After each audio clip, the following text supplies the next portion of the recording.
Magical Senpai is an ecchi anime about some weird, naive, eccentric, white-haired chick who thinks she can do magic tricks. But in reality, she has no talent or idea about magic.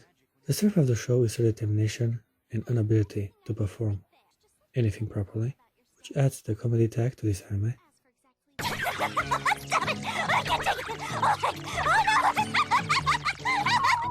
I'm dead. I can't even stand up. Also, another noteworthy aspect of her repeated failures at magic is the fact that every single scenario of her performing magic tricks ends up with Sempai exposing her titties and panties to her male assistant.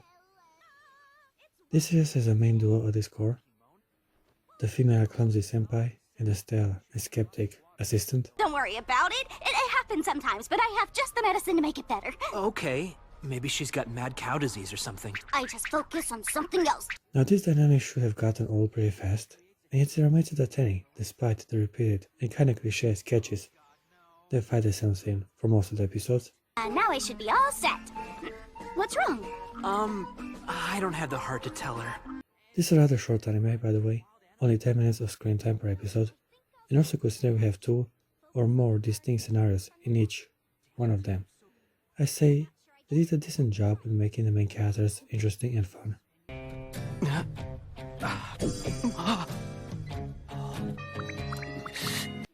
They work well with each other. I mean, ever since the beginning, the Senpai starts as a complete weirdo, and the assistant is calm and clearly unimpressed by her performance. Right from the start, I was able to identify the running gag of the show. Basically, every single easy trick any magician should be able to perform is completely far from her reach. You say you're shy and you don't want to come out? Maybe later. Talk about lame. This kind of makes the Senpai cute and adorable, and she's determined to maintain a magic club while having no real talent for magic. She's an ambitious girl, I gave her that much, and she sure does not want to give up on her career despite all the obvious failures she has to face. Miraculously, the 1,000-yen bill has appeared in my wallet. See? Pretty good, huh? She's sure dedicated. Magical Senpai is also an ecchi, therefore I was blessed with a bunch of panty shots, cleavage exposure, and incest remarks throughout the series. Where should I start? Well, basically most magic tricks need a bit of understanding to perform. She has no clue how to execute any of them, despite trying a vast variety of the most known ones. My trick where I cut some money in half. It never fails. First, I need a 1,000-yen bill. No way in hell!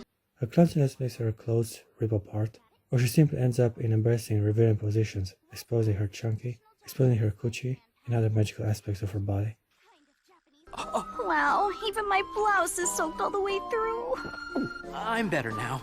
Well, I sure did enjoy the performance. I mean, I would take her perverted attempt to magic over any other professional tricks. Wait a sec. How did I manage to make it worse? You have a natural talent for screwing up. Sorry, Houdini. Magical Senpai has boobs. My money and mind goes to her. Big sis, what's the big idea? I barely have any clothes on. Now that I think about it, the Senpai has plenty of magic in her chest area and hips. There's enough there to compensate and make any bush performance look impressive and worth my full, unconditional attention. It's okay, I'm not embarrassed, and he'll react with his usual indifference. Oh no, he's staring like crazy! Luckily for me, her assistant is also interested in her magical parts. Even though he seemed annoyed by her at the beginning, he soon has realized there are some amazing perks to her failing attempts to perform magical tricks. I push the handkerchief tightly into my fist like this. This is not a handkerchief! I'm talking about her boobs. Yeah, mostly her boobs. Sometimes panties. But usually the assistant stares at her titties rather than her tight ass. Speaking of which, well, the ass. I say her whole body is fantastic. I mean, look at that beef. It is a show after all. Although it's true that people do mess up and nearly kill themselves now and then. Her pale skin makes it even more delicious. On top of her innocent personality, and clueless look in her eyes. It's not nice to mistrust people for no reason. Do it. She eats like a squirrel. She looks kinda dumb, and it's sort of implied she ain't that bright about pretty much anything, including, of course, magic. Well, it looks like we've got a lot on our plates today, huh? She gets totally impressed by her assistant as he performs basic, easy tricks, and she treats it like a complete revelation.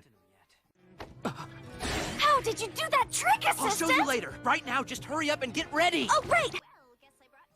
She also got jealous at his talent, despite not even scratching the surface of the wizarding world. I got a little praise for that one. But someone looks like they're a little jealous. She should definitely apply for Hogwarts.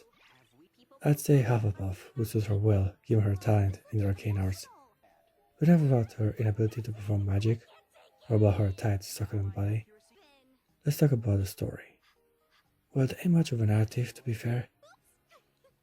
There are basically just a bunch of loosely connected sketches starring the main duo and the widows they end up collaborating with.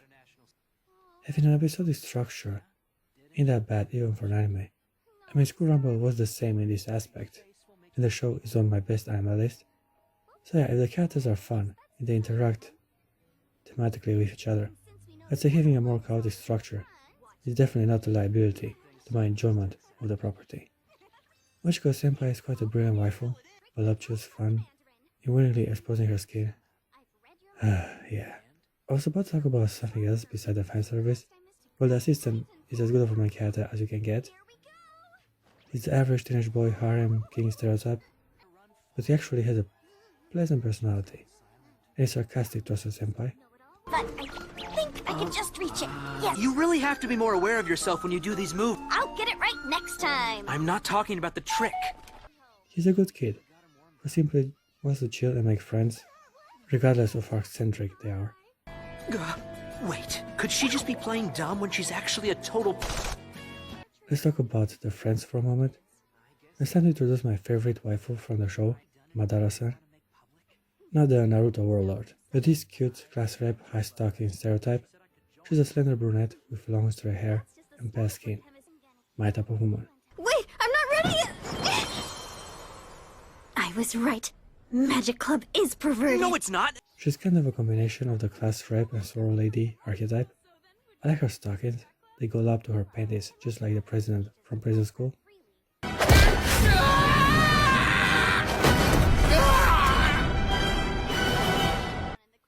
Ever since that scene, I kinda enjoy this fetish, even though it depraves me from the sight of exposed, fake, juicy anime thighs. Anyhow, she's the nerdy version of Hinata and Sakobu Tsujima. What I liked about her character is how she stands as an alternative to magical senpai when it comes to understanding the world around her. Madara-san is the chemistry club president, and she can explain many phenomena through science. It's just science, though. If you draw a vertical line from the can's center of mass and match it up with the point of contact on the table, then you can stand the can on a diagonal. Tricks that might look baffling to others, she can properly explain through the laws of nature. I like this. It gives a secondary nice perspective to the weird performances magical senpai seems to force upon herself every single episode. I also like her introduction, as Madara misinterprets the sounds coming from the magical club. Ow! My butt! Oh, that really hurts! Pull it out! Pull it out! Oh my goodness, how shameless! It shows she's prudish and a bit insecure for her femininity, which also is a very nice contrast with Senpai, who is overly exposing her charms on her assistant. I like the hot, nerdy girl archetype Madara represents, and her glasses do indeed increase her appeal. But there's just one small thing which bothers me. Sadly, her teeth are a bit frightening. Look how sharp those things are. Like, how is the main character supposed to get a proper blowjob from her when her mouth looks like a bear trap? We also have the other sister stereotype, who is a molesting MILF and grabs Senpai's boobs. Didn't like her that much, but hey, if she's hot, she's worth noticing. Well, if it isn't my little sis! This is your sister, Senpai? I sure am. The next two characters are prominent enough to appear in a lot of episodes, but I didn't enjoy their dynamic that much. We have Saki, who is yet another naive and promiscuous girl. Hi there! there. Great to meet you. I'm totally feeling you should call me Little Saki, okay? Cause we're clicking. She's the body of a rock star. Is also in love with her brother. Boss is my little bro, and he's the coolest little bro ever. He's super hot and super smart and super fashionable too, so he always looks perfect. Sounds like the perfect female character for me to enjoy. Sadly, I don't like her personality. She's way too blunt and cheerful, also extremely perverted. Musashi is her beloved brother, and I gotta say, he's quite a playboy. I mean, he has the social romance side and cool, suave personality to go with it. In the end, Magical Senpai is an enjoyable anime and a lot of fun to watch. I give Magical Senpai a 7.2 out of 10. I can actually recommend this show if you like anime ecchi comedy and some fine looking titties.